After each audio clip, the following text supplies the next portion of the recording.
Hello दोस्तों, स्वागत है आप लोगों को हमारे YouTube चैनल एजुकेशन वी में।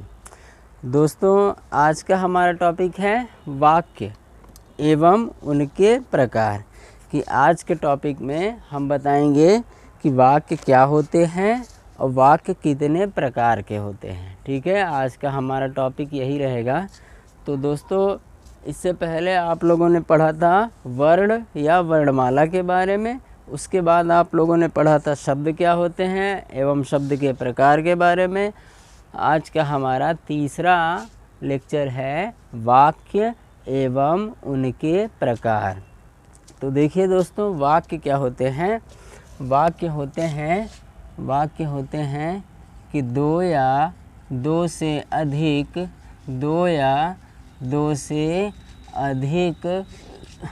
शब्दों के सार्थक योग को क्या कहते हैं? वाक्य कहते हैं। इसमें क्या है कि दो या दो से अधिक शब्दों के सार्थक योग को वाक्य कहते हैं, जिसका कुछ अर्थ हो या जिसका कोई अर्थ निकले। ठीक है, देखिए यहाँ है शब्दों, यानी शब्दों का सार्थक योग। कि शब्दों का सार्थक योग ही वाक्य कहलाता है और वाक्य का कुछ अर्थ निकलता है, कुछ मतलब निकलता है। जैसे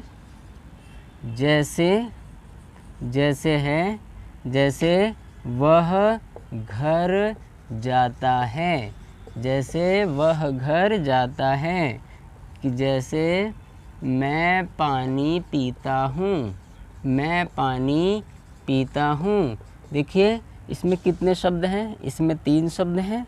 इसमें कितने शब्द हैं? इसमें 2-3 शब्द हैं, है ना। तो शब्दों का सार्थक योग है, इसलिए वाक्य कहला रहा है। मैं घर जाता हूँ, इसका कुछ अर्थ है कि नहीं? इसका अर्थ है कि मैं घर जा रहा हूँ, मैं घर जाता हूँ। मैं पानी पीता हूँ, इसका भी कोई मतलब निकलता है। अब देखिए, कुछ मैं ऐसे शब्दों का योग बताऊँगा जिसका कोई सार्थक अर्थ निकलेगा ही नहीं। जैसे हैं कि हैं वे खेल क्रिकेट रहे। देखिए, है वे खेल क्रिकेट रहे, इसमें भी शब्द हैं, इसमें भी शब्दों का योग है ना। तो लेकिन सार्थक नहीं है, इसका कुछ अर्थ निकल रहा है। इसका अगर कोई बोलेगा तो इसका कोई मतलब नहीं समझ पाएगा, अरे ये बोल क्या रहा है, क्या मतलब है इसका। तो ये भी शब्द हैं, ये भी शब्दों का योग है, ये दोनों भी शब्दों के योग हैं, लेकिन ये वाक्य हैं और ये वाक्य नहीं है। ठीक, ये वाक्य नहीं है, ये सिर्फ शब्द हैं। शब्दों क्यों वाक्य नहीं है? क्योंकि शब्दों का सार्थक योग नहीं है, इसलिए ये वाक्य नहीं है। अगर इसी का हम सार्थक योग करेंगे तो सार्थक योग क्या बोलेंगे कि वे क्रिकेट खेल रहे हैं। वे क्रिकेट खेल रहे हैं, ऐसे पहले वे, दूसरे नंबर पर क्रिकेट, तीसरे नंबर पर खेल, चौथे नंबर पर रहे, 5वें नंबर पर हैं। तो अगर ऐसा लिखेंगे तो शब्दों का सार्थक योग बन जाएगा और इसका कोई मतलब समझ में आएगा। तब क्या हो जाएगा कि वे क्रिकेट खेल रहे हैं। तो दोस्तों, आप लोग समझ गए होंगे कि वाक्य क्या होता है। वाक्य कई प्रकार के होते हैं। जैसे वाक्य कोई बोल दे कि दरवाज़ा खोलो, है ना, ये भी एक प्रकार का वाक्य है। ठीक, अब कोई ऐसे बोले खाना मत इसे तुम, क्या ये वाक्य है? नहीं, शब्दों का योग है मगर ये वाक्य नहीं है। वाक्य क्यों नहीं है? क्योंकि शब्दों का सार्थक योग नहीं है। अब हम इसमें सार्थक योग बनाते हैं तो इसका सार्थक योग क्या हो जाएगा कि तुम इसे मत खाना, तुम इसे मत खाना, ये है वाक्य। ठीक, तो वाक्य हमारे कई प्रकार के होते हैं। ठीक है, वाक्य हमारे कई प्रकार के होते हैं। कई प्रकार में हमारा मेन जो मुख्य हैं वो वाक्य हमारा 3 प्रकार का होता है। तो दोस्तों, हमें उम्मीद है आप लोग वाक्य समझ गए होंगे कि वाक्य किसे कहते हैं। वाक्य कहते हैं कि 2 या 2 से अधिक शब्दों के सार्थक योग को वाक्य कहते हैं। ठीक है, और वाक्य है तो वाक्य का कुछ अर्थ भी निकलना चाहिए। जिसका कुछ अर्थ निकले वो क्या कहलाता है, वाक्य कहलाता है। तो दोस्तों, अब हम देखेंगे कि वाक्य के प्रकार। ठीक है, वाक्य के प्रकार कि वाक्य कितने प्रकार के होते हैं। तो देखिए, पहले हम देखेंगे कि वाक्य कितने प्रकार के होते हैं। तो वाक्य हमारे मुख्य 3 प्रकार के होते हैं। 3 प्रकार में इसको लिया जाता है। ठीक है, तो पहला हमारा होता है दोस्तों देखते हैं, पहला हमारा होता है रचना के आधार पर वाक्य। रचना के आधार पर वाक्य। दूसरा हमारा होता है अर्थ के आधार पर वाक्य। ठीक है, दूसरा हमारा होता है अर्थ के आधार पर। और तीसरा हमारा होता है क्रिया के आधार पर। ठीक है, तीसरा हमारा क्या होता है, क्रिया के आधार पर। ठीक, तो पहला हमारा होता है रचना के आधार पर वाक्य, फिर हमारा होता है अर्थ के आधार पर वाक्य, और फिर तीसरा हमारा होता है क्रिया के आधार पर वाक्य। तो देखिए, रचना के आधार पर वाक्य कितने होते हैं। रचना के आधार पर वाक्य होते हैं 3 होते हैं। ठीक है, रचना के आधार पर वाक्य कितने प्रकार के होते हैं, 3 प्रकार के होते हैं। कौन कौन से होते हैं, पहला हमारा होता है सरल वाक्य। पहला होता है सरल वाक्य। दूसरा होता है हमारा संयुक्त वाक्य। दूसरा कौन सा होता है, संयुक्त वाक्य। और तीसरा हमारा होता है मिश्र वाक्य। तीसरा हमारा होता है मिश्र वाक्य, मिश्र या मिश्रित वाक्य। ठीक है, तीसरा हमारा कौन सा होता है, मिश्र या मिश्रित वाक्य। तो देखिए, वाक्य एवं उसके प्रकार में हम देखेंगे तो इसमें पहला आएगा रचना के आधार पर वाक्य, फिर आएगा अर्थ के आधार पर वाक्य, और तीसरा जो आएगा वो आएगा क्रिया के आधार पर वाक्य। तो रचना के आधार पर हम लोग 3 तरह से वाक्य पढ़ते हैं। कौन कौन से, सरल वाक्य, संयुक्त वाक्य और मिश्र वाक्य। ठीक है, तो देखिए इसके बारे में थोड़ा सा हम देख लेते हैं कि सरल वाक्य क्या होते हैं। तो सरल वाक्य होते हैं कि जिसमें एक कर्ता और एक क्रिया हो। ठीक है, यानी एक उद्देश्य हो और एक विधेय हो। तो दोस्तों, पहले हम आप लोगों को बता देते हैं कि उद्देश्य और विधेय होते क्या हैं। जैसे वे मैदान में, मैं मैदान में फुटबॉल, वे मैदान में फुटबॉल खेलते हैं। वे मैदान में फुटबॉल खेलते हैं। ठीक है, तो ये क्या है, ये एक वाक्य है। ठीक है, ये क्या है, एक वाक्य है। अब इस वाक्य में आपको बताना है कि कौन सा उद्देश्य है और कौन सा विधेय है। तो किसी वाक्य के अगर हम अंग की बात करेंगे तो वाक्य में 2 अंग होते हैं। ठीक ना, ये भी जानना आपको ज़रूरी है कि वाक्य के कितने अंग होते हैं। वाक्य के 2 अंग होते हैं। कौन कौन से होते हैं, पहला होता है उद्देश्य होता है, और दूसरा क्या होता है, विधेय होता है। ठीक है, तो उद्देश्य क्या होता है, उद्देश्य होता है कि जो वाक्य में हमारा सब्जेक्ट होता है, कर्ता का काम करता है ना, वही हमारा उद्देश्य होता है। कर्ता का काम क्या कर रहा है, वे, तो ये क्या है, हमारा उद्देश्य है। ठीक, ये हमारा कर्ता है। तो जो कर्ता होता है वही क्या कहलाता है, उद्देश्य कहलाता है। तो उद्देश्य द्वारा जो कार्य किया जाता है वो क्या कहलाता है, विधेय कहलाता है। उद्देश्य द्वारा कार्य क्या किया जा रहा है, मैदान में फुटबॉल खेलने का, तो ये हमारा क्या हो गया, ये हमारा हो गया विधेय। ठीक है, तो किसी भी वाक्य के 2 अंग होते हैं, उद्देश्य होता है और विधेय होता है। तो उद्देश्य क्या होता है कि सेंटेंस में जो सब्जेक्ट का काम करता है, कर्ता का काम करता है, वही हमारा उद्देश्य होता है। और कर्ता द्वारा जो कार्य किया जाता है वो क्या कहलाता है? विधेय कहलाता है। ठीक ना। तो उद्देश्य और विधेय आप लोग समझ गए होंगे। ठीक ना। वाक्य के दो अंग होते हैं, एक उद्देश्य होता है और एक विधेय होता है। ठीक ना। और वाक्य में क्या क्या चीज़ें होती हैं? देखिए, वाक्य में, किसी भी वाक्य में एक होता है हमारा कर्ता होता है। ठीक ना।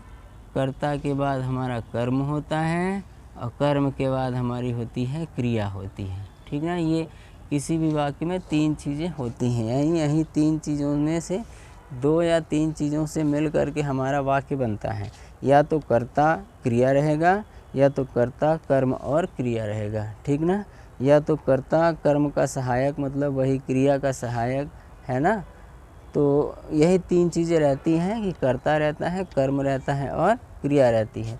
वाक्य के तीन अंग होते हैं, यानी यहाँ पे तो दो ही अंग हैं, अगर इसको हम अलग करेंगे तो तीन हो जाएंगे। कौन कौन से हो जाएंगे? कर्ता हो जाएगा, कर्म हो जाएगा और क्रिया हो जाएगी। ठीक है।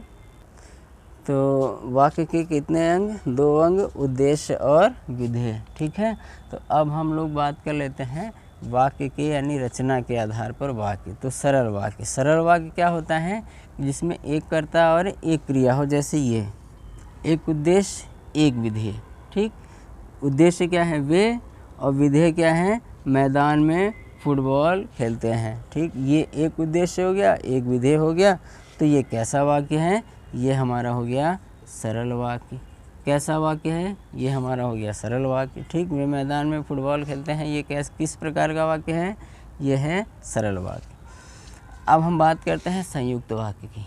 तो देखिए, संयुक्त वाक्य में क्या होता है? संयुक्त वाक्य में कर्ता एक से अधिक होता है और क्रिया भी एक से अधिक होती है। इसमें संयुक्त वाक्य में क्या होता है? संयुक्त वाक्य का मतलब है कि जिसमें एक से अधिक वाक्य होते हैं। ठीक ना।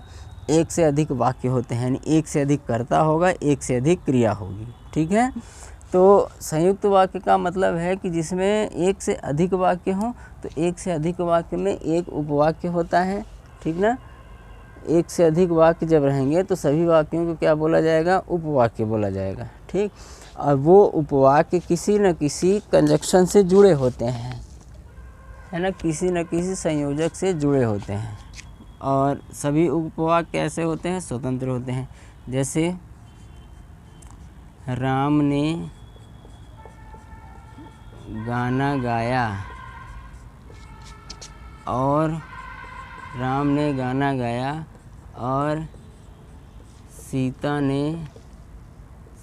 ने नृत्य किया, और सीता ने नृत्य किया। ठीक है। ये कैसा वाक्य है? यह है संयुक्त वाक्य। और से जुड़ा हुआ है, और से जुड़ा है। यह कैसा वाक्य है? संयुक्त वाक्य है, क्योंकि इसमें देखिए एक उद्देश्य है राम और एक उद्देश्य है सीता। विधेय है गाना गाया, इसमें विधेय है नृत्य किया। तो संयुक्त वाक्य है कि एक वाक्य को हटा लिया जाए तो दूसरे वाक्य पर कोई प्रभाव नहीं पड़ता है। इसमें जितने भी वाक्य होते हैं, संयुक्त वाक्य में जितने भी उपवाक्य होते हैं, ये उपवाक्य है, ये भी क्या है? उपवाक्य है। ये एक प्रकार का क्या है? ये उपवाक्य है। ठीक। और ये भी क्या है? उपवाक्य है। जब एक से अधिक वाक्य हों तो सभी वाक्य क्या हो जाते हैं? उपवाक्य हो जाते हैं। तो इसमें एक से अधिक वाक्य है कि राम ने गाना गाया और सीता ने नृत्य किया, एक उपवाक्य, और एक ये उपवाक्य, और ये किसी संयोजक से जुड़े हुए हैं, और से जुड़े हुए हैं। ठीक ना। और देखिए, संयुक्त वाक्य की पहचान क्या होती है कि इसमें जितने भी उपवाक्य होते हैं सभी स्वतंत्र होते हैं, कि एक को हटा लिया जाए तो दूसरे पर कोई प्रभाव नहीं पड़ता है। देखिए, राम ने गाना गाया, इसको अगर हटा भी देंगे तो कोई प्रभाव नहीं पड़ेगा, ये अपने आप में पूरा है ना। ये भी क्या है? अपने आप में पूरा है। इसको हटाइए, सीता ने नृत्य किया, ये भी अपने आप में पूरा है। ठीक ना। तो सभी उपवाक्य कैसे होते हैं? स्वतंत्र होते हैं। तो इसके बारे में अभी डिटेल में पढ़ाएंगे, फिलहाल अभी थोड़ा थोड़ा देख लीजिए, क्योंकि वाक्य के प्रकार बताना है। अगला हमारा है मिश्र वाक्य। तो देखिए, मिश्र वाक्य क्या होता है कि इसमें एक से अधिक उपवाक्य हों और एक जो होता है वो प्रधान उपवाक्य होता है, बाकी सभी क्या होते हैं, आश्रित उपवाक्य होते हैं। जैसे शिक्षक ने कहा कि कमरे में जाओ, चुपचाप बैठो। कमरे में जाओ, चुपचाप बैठो। तो देखिए इसमें कितने उपवाक्य हैं, इसमें है एक उपवाक्य शिक्षक ने कहा, दूसरा है कमरे में जाओ, तीसरा है चुपचाप बैठो। 3 उपवाक्य है ना। और ये है सबसे मेन है मिश्र वाक्य का पहचान की, ठीक ना, की से जुड़ा हुआ है। तो इसमें ये है प्रधान उपवाक्य। कैसा है, प्रधान उपवाक्य, ठीक। और शेष सभी यानी ये क्या हैं, आश्रित हैं, आश्रित उपवाक्य। ये क्या है, ये भी है आश्रित उपवाक्य। ये सब दोनों पे कैसा है, आश्रित है। अगर इसको हटा लिया जाए तो इसका कोई मतलब नहीं रहेगा। जैसे शिक्षक ने कहा कि कमरे में जाओ, चुपचाप बैठो, तो ये प्रधान है क्योंकि ये मुख्य है ना। जैसे बोल दिया जाए कमरे में जाओ, तो किसको कहा गया है, इसमें कुछ करता है नहीं है ना, कोई मतलब का नहीं है। कमरे में जाओ मतलब कौन बोला, क्यों जाएं। अगर ऐसा बोलेंगे शिक्षक ने कहा तो दौड़ते दौड़ते जाएंगे, है ना। कोई कहेगा चुपचाप बैठो, कौन है, किसने कहा, नहीं पता ना। जब ऐसा बोलेंगे शिक्षक ने कहा तो सभी बच्चे चुपचाप बैठ जाएंगे, ठीक ना। तो ये हमारा है मिश्र वाक्य। इसके बारे में हम आपको डिटेल में बताएंगे, ठीक है। तो रचना के आधार पर हमारे कितने वाक्य होते हैं, 3 होते हैं। सरल वाक्य होते हैं, संयुक्त वाक्य होते हैं और मिश्र वाक्य होते हैं। तो पहले सरल वाक्य, इसमें एक करता है, एक विधेय हो, एक उद्देश्य, एक विधेय हो, है ना। संयुक्त वाक्य में एक से अधिक उद्देश्य, एक से अधिक विधेय। मिश्र वाक्य में एक से अधिक उद्देश्य, एक से अधिक विधेय, लेकिन सभी उपवाक्य प्रधान उपवाक्य पर आश्रित होते हैं, ठीक है। मिश्र में आपको यही समझना है कि जो मेन होता है इसको हटाने पर दूसरे का कोई वजूद नहीं रहता है, वही हमारा क्या कहलाता है, मिश्र वाक्य कहलाता है, ठीक है। तो रचना के आधार पर आप लोगों ने देखा 3 प्रकार के वाक्य होते हैं। अब हम लोग देखते हैं अर्थ के आधार पर कितने वाक्य होते हैं, ठीक है। तो अर्थ के आधार पर देखा जाए तो सबसे पहले हमारा आता है विधानार्थक वाक्य। सबसे पहले कौन सा आता है, विधानार्थक वाक्य, ठीक। और दूसरा हमारा आता है नकारात्मक वाक्य। दूसरा कौन सा आता है, नकारात्मक वाक्य। और तीसरा आता है हमारा प्रश्नवाचक वाक्य। तीसरा कौन सा आता है, प्रश्नवाचक वाक्य। चौथा हमारा आता है इच्छार्थक वाक्य। चौथा कौन सा आता है, इच्छार्थक वाक्य। पांचवा हमारा आता है आज्ञार्थक वाक्य। पांचवा हमारा आता है आज्ञार्थक वाक्य। छठवां हमारा आता है विस्मयादि बोधक वाक्य। छठवां कौन सा आता है, विस्मयादि बोधक वाक्य। सातवां हमारा आता है संकेतार्थक वाक्य। संकेतार्थक वाक्य। और लास्ट हमारा 7वां आता है, 8वां हमारा आता है संदेहार्थक वाक्य। कौन सा आता है, संदेहार्थक वाक्य। तो आप लोगों ने देखा रचना के आधार पर कितने वाक्य, रचना के आधार पर 3 तरह के वाक्य, सरल वाक्य, संयुक्त वाक्य और मिश्र वाक्य। उसके बाद हम लोग देख रहे हैं अर्थ के आधार पर वाक्य। तो अर्थ के आधार पर कितने वाक्य होते हैं, 8 वाक्य होते हैं। अर्थ के आधार पर कितने वाक्य होते हैं, 8 वाक्य होते हैं। कौन कौन से होते हैं? पहला होता है विधानार्थक वाक्य, दूसरा होता है नकारात्मक वाक्य, तीसरा होता है प्रश्नवाचक वाक्य, चौथा होता है इच्छार्थक वाक्य, पांचवा होता है आज्ञार्थक वाक्य, छठवां है विस्मयादिबोधक वाक्य, सातवां है संकेतार्थक वाक्य और आठवां हमारा है संदेहार्थक वाक्य। ठीक है, तो अर्थ के आधार पर कितने वाक्य? 8 प्रकार के वाक्य। पहले अब हम इसके बारे में थोड़ा जान लेते हैं कि ये सारे वाक्य होते कैसे हैं, किस प्रकार के होते हैं।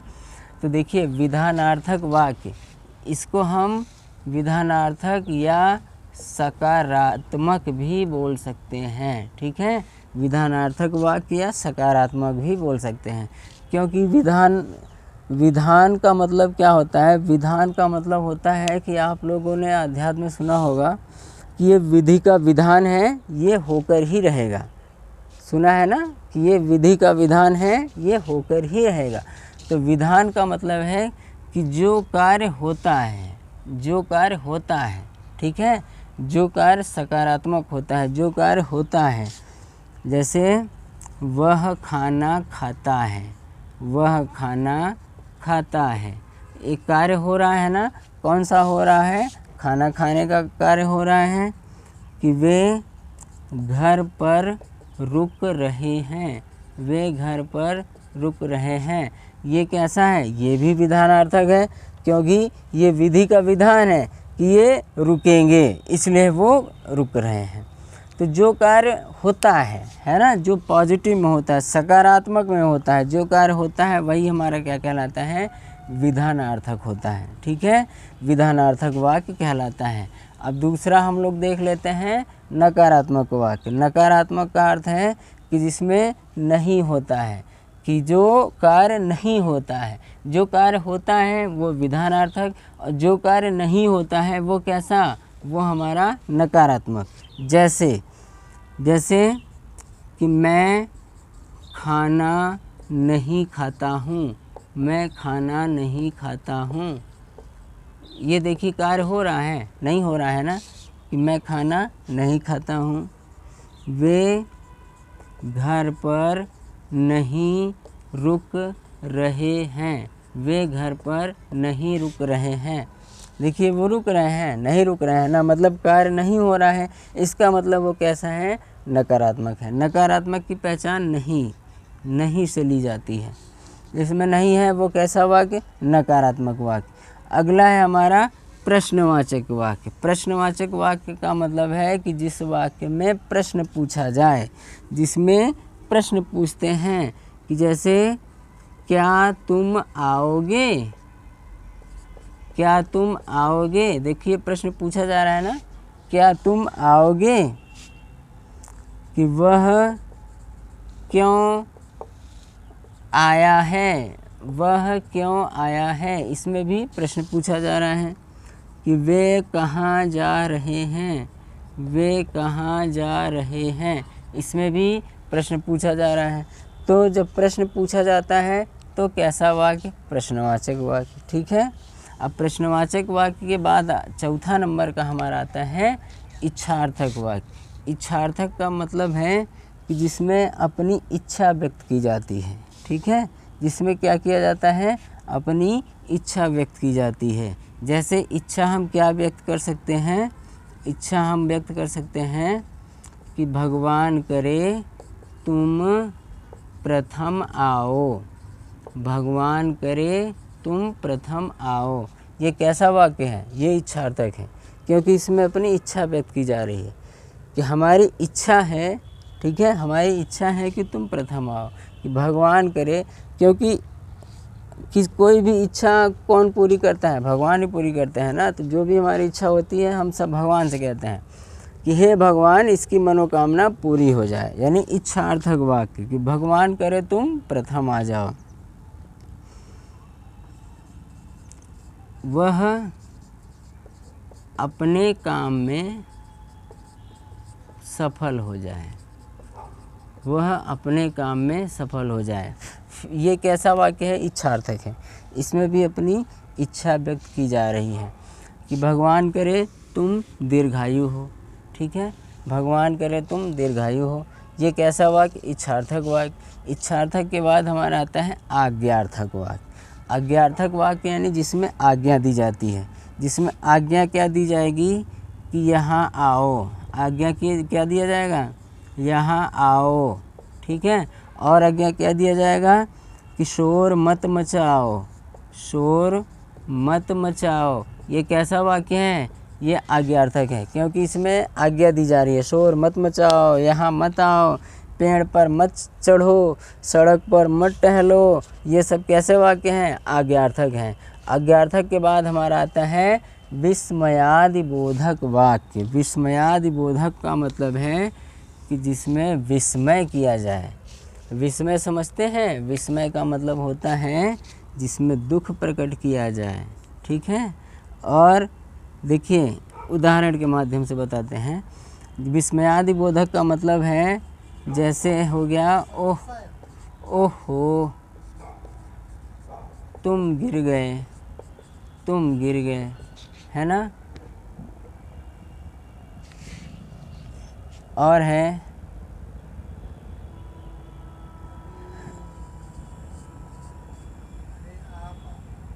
अरे यह तो बड़ा है, ठीक। इस तरह के वाक्य ये विस्मय आदि हैं। फिर आता है हमारा संकेतार्थक वाक्य। संकेतार्थक का मतलब है कि जिसमें शर्त वाले वाक्य, जिसमें शर्त रखा जाए, ठीक है। शर्त वाले वाक्य कैसे होते हैं? जैसे यदि तुम मुझे बुलाए होते, यदि तुम मुझे बुलाए होते तो मैं आता, तो मैं आता, ठीक। इसमें शर्त रखी गई है ना। क्या शर्त रखी गई है? बुलाने की शर्त रखी गई है। शर्त क्या रखी गई है कि यदि तुम मुझे बुलाए होते ना तो मैं अवश्य आता, तो मैं आता, लेकिन तुमने मुझे बुलाया ही नहीं। तो मेरी शर्त क्या थी? मेरी शर्त ये थी कि तुम मुझे बुलाने आओ तब मैं आऊँ। ये मेरी शर्त थी कि तुम मुझे बुलाने आओ। और क्या है? जैसे यदि तुम कठिन परिश्रम करोगे तो अवश्य सफल होगे। यदि तुम कठिन परिश्रम करोगे तो अवश्य सफल होगे। ये भी कैसा वाक्य है? ये भी है संकेतार्थक। संकेतार्थक का मतलब है संकेत किया जा रहा है, शर्त रखी गई है ना। संकेतार्थक का मतलब होता है कि जो शर्त वाले वाक्य हैं, जिसमें शर्त रखा गया।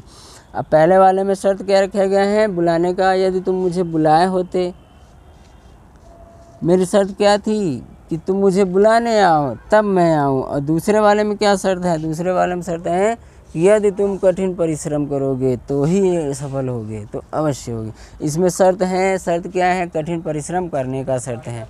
यदि तुम कठिन परिश्रम करोगे तो अवश्य सफल होगे, ठीक है। ये शर्त रखी गई है। तो संकेतार्थक के बाद हमारा 8वां भाग है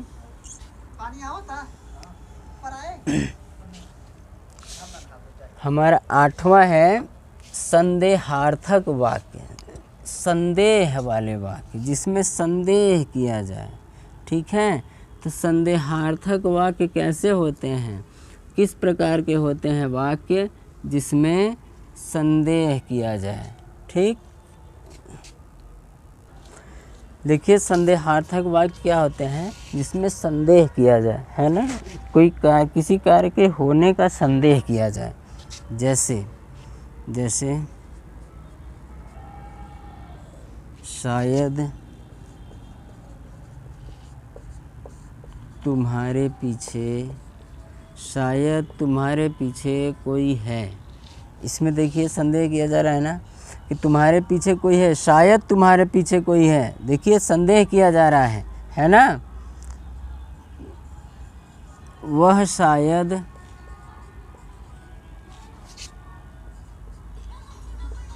गलत घर में घुस गया, वह शायद गलत घर में घुस गया। मतलब इसमें भी संदेह किया जा रहा है कि शायद, है ना, शायद यह वही आदमी है ना। इसमें भी क्या किया जा रहा है, संदेह किया जा रहा है कि जिस वाक्य में संदेह किया जाए वो क्या होते हैं, संदेहार्थक वाक्य होते हैं। तो देखिए फ्रेंड्स, रचना के आधार पर आप लोगों ने वाक्य पढ़ा, सरल वाक्य, संयुक्त वाक्य और मिश्र वाक्य। फिर अर्थ के आधार पर आप लोगों ने वाक्य पढ़ा, विधानार्थक वाक्य या सकारात्मक वाक्य जिसमें कोई कार्य हो, नकारात्मक वाक्य जिसमें कोई कार्य नहीं हो, प्रश्नवाचक वाक्य जिसमें प्रश्न पूछा जाए, इच्छार्थक वाक्य जिसमें अपनी इच्छा व्यक्त की जाए, आज्ञार्थक वाक्य जिसमें आज्ञा दिया जाए, विस्मयादिबोधक वाक्य जिसमें विस्मय यानी आश्चर्य किया जाए, संकेतार्थक वाक्य जिसमें संकेत किया जाए, जिसमें शर्त रखी जाए, और संदेहार्थक वाक्य जिसमें संदेह किया जाए। ठीक है, तो अर्थ के आधार पर वाक्य कितने, 8 प्रकार के, रचना के आधार पर वाक्य कितने, 3 प्रकार के। और अब हम लोग देख लेते हैं क्रिया के आधार पर।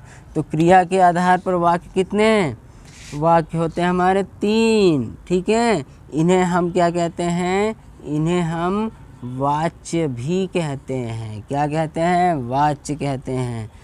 कौन कौन सा होता है, कर्तृवाच्य। पहला कौन सा होता है, कर्तृवाच्य। दूसरा कौन सा होता है, दूसरा हमारा होता है कर्मवाच्य। दूसरा कौन सा होता है, कर्मवाच्य। और तीसरा कौन सा होता है, तीसरा हमारा होता है भाववाच्य।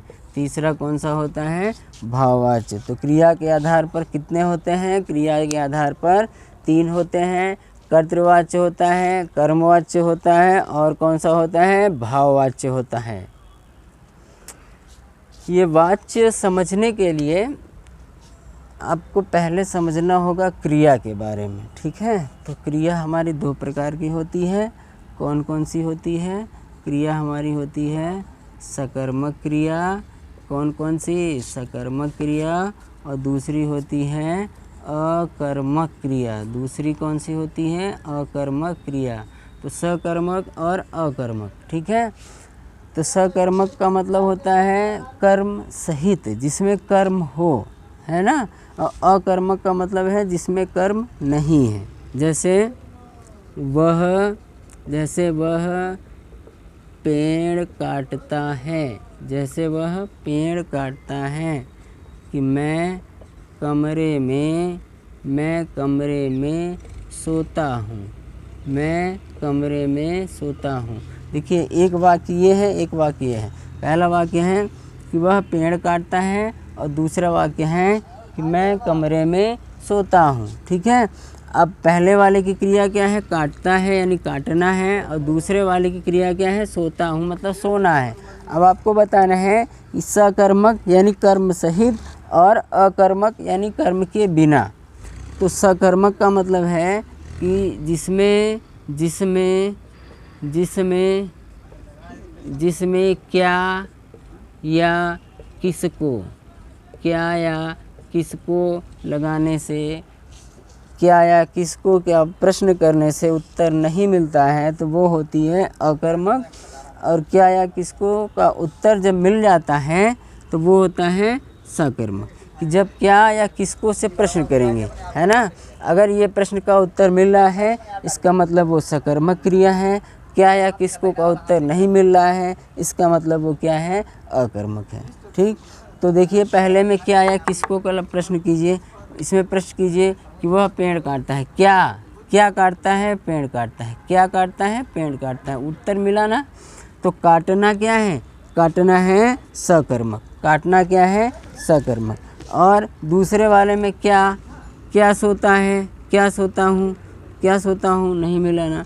कहाँ सोता हूँ इसका मिलेगा, लेकिन क्या सोता हूँ नहीं पता। किसको सोता हूँ ये भी नहीं मिला ना नहीं मिला ना। इसका मतलब ये क्या है, अकर्मक है। ये क्या है, अकर्मक।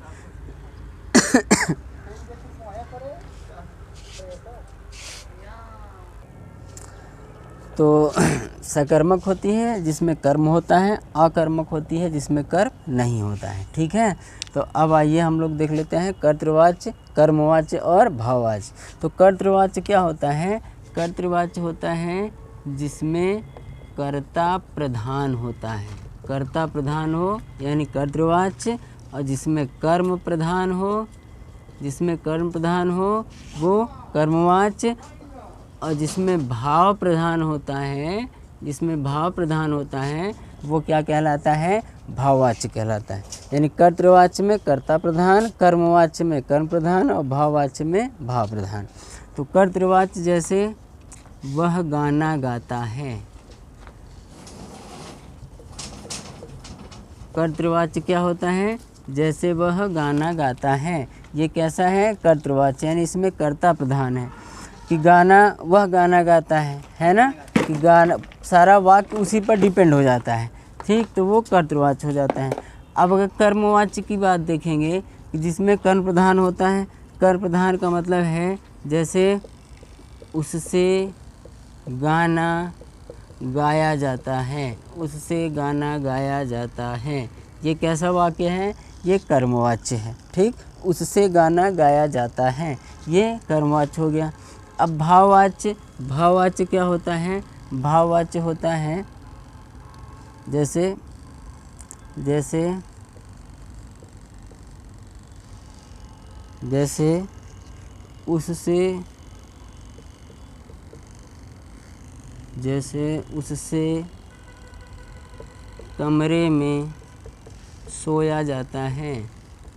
उससे कमरे में सोया जाता है, ठीक है, ये कैसा है? ये भाववाच्य है। देखिए कर्तृवाच्य मतलब एक जो साधारण वाक्य होता है वही हमारा कर्तृवाच्य होता है, और कर्मवाच्य क्या होता है? जिसमें कर्म प्रधान होता है। कर्म प्रधान का मतलब है, देखिए ये जो अकर्मक और सकर्मक क्रिया है, तो जो सकर्मक क्रिया होती है, वही क्या कहलाती है? कर्मवाच्य। तो कर्मवाच्य में क्रिया कैसी होगी? सकर्मक होगी कर्मवाच्य में, और जो अकर्मक क्रिया होगी वो किस में होगी? वो भाववाच्य में होगी, ठीक है। तो सकर्मक क्रिया कर्मवाच्य के साथ और अकर्मक क्रिया भाववाच्य के साथ।